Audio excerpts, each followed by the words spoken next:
What if the Ottoman Empire never fell? Imagine a world where the crescent and stars still flew over a vast territory spanning 3 continents. A world where the Ottoman Empire modernized, reformed, and survived the turbulent 20th century. How different would our reality be? Let's dive in.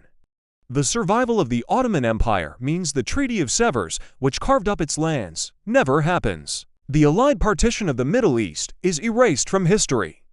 And perhaps most significantly, the modern Republic of Turkey under Mustafa Kemal Ataturk never rises. The consequences of this one change would send shockwaves across the globe, altering everything from the price of oil to the very identities of millions of people. First, let's redraw the map. Without the fall of the Ottomans, the modern nations of Iraq, Syria, Lebanon, Jordan, and Palestine as we know them simply wouldn't exist. Gone are the arbitrary, ruler-drawn lines of the Sykes-Picot Agreement. Instead, these regions would likely be provinces or semi-autonomous states within a larger, decentralized Ottoman framework. Think of it like a federal empire, a bit like Austria-Hungary, but perhaps more spread out, managing its incredible ethnic and religious diversity through local self-governance. This alone would avert a century of conflict fueled by those artificial borders. So, how would this massive empire function in the 20th century? The Sultan would have been forced to evolve, likely becoming a constitutional monarch. To prevent the empire from fracturing, he would have had to grant significant autonomy to the Arab heartlands, the Balkans, and other restive regions. This reformed Ottoman state would be a major, though perhaps volatile, player on the world stage. Consider the world wars. A stronger, more confident Ottoman Empire might have been a more decisive ally for the Central Powers in World War I, potentially changing the outcome. Or, even more intriguingly, it might have managed to stay neutral, preserving its borders and, crucially, its vast oil reserves. And let's talk about that oil. With direct control over the massive oil fields of Mesopotamia and the Arabian Peninsula, the Sultan would hold immense global leverage.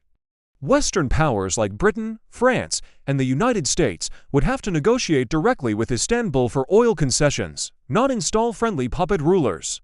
This completely rewrites the history of oil politics and the West's relationship with the Middle East. Then comes the Cold War. Picture this, a massive, non-aligned, Muslim-majority empire sitting right between the NATO and Warsaw Pact blocs. It would be a huge strategic prize for both sides, but it could also act as a crucial neutral buffer, potentially preventing the kind of devastating proxy wars that plagued the actual modern Middle East. But to survive, the empire would have needed more than just political reform. It would have required a technological revolution. The priority would have been internal cohesion. We would have seen an accelerated expansion of railways, telegraphs, and a national power grid, binding the disparate regions of this sprawling state together. The famous Hejaz Railway might have been just the beginning of a vast network connecting Baghdad to the Balkans. To defend its borders, the empire would have invested heavily in its own domestic arms industry, probably with help from powers like Germany. This would create a formidable, self-sufficient military machine. And with all that oil, the Ottomans would naturally become pioneers in petroleum technology, speeding up the development of cars, planes, and industry within their own territories. This all requires a cultural shift. The old religious schools, the madrases, would need to be supplemented by modern, secular, European-style universities in hubs like Istanbul, Cairo, and Baghdad. A new generation of Ottoman scientists, engineers, and thinkers would emerge, blending Western knowledge with centuries of Islamic and regional tradition. Now for the most profound change, personal identity. In this alternate world, the powerful wave of nationalism that swept the globe might have been contained. Instead of a fierce Turkish, Arab, or Kurdish nationalism, the dominant identity could have remained Ottoman, a multi-ethnic, multi-religious loyalty to the Sultan and the state. People in the Balkans, Anatolia, and the Levant would share a currency, a postal system, and a common legal framework. This would foster a unique, modern Ottoman culture, a fascinating blend of East and West. The great intellectual centers of Istanbul, Cairo, Damascus, and Baghdad would remain connected, creating a vibrant, pan-regional cultural life that was lost in our timeline. And what about the Sultan's other role, the Caliph, the spiritual leader of Sunni Islam? In our history, the Caliphate was abolished in 1924. Here, it survives. This would give the Ottoman Empire immense religious soft power, influencing Muslim populations from Morocco to Indonesia. The survival of a long-standing, traditional, and relatively progressive Islamic authority could have fundamentally altered the religious politics of the 20th century.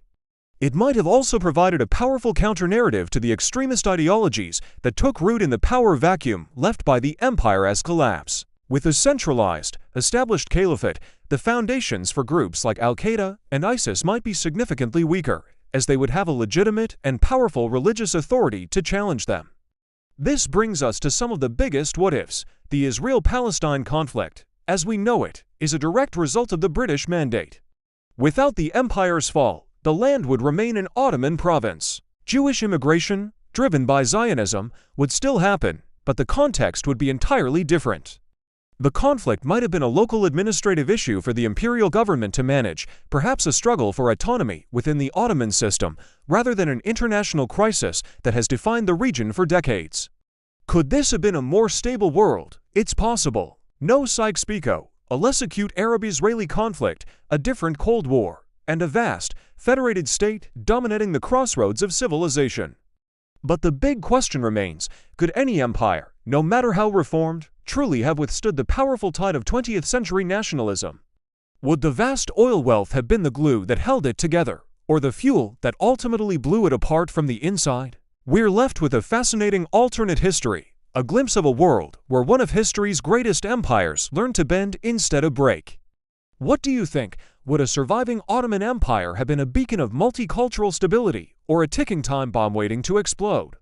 Let me know your thoughts in the comments below. Thanks for watching.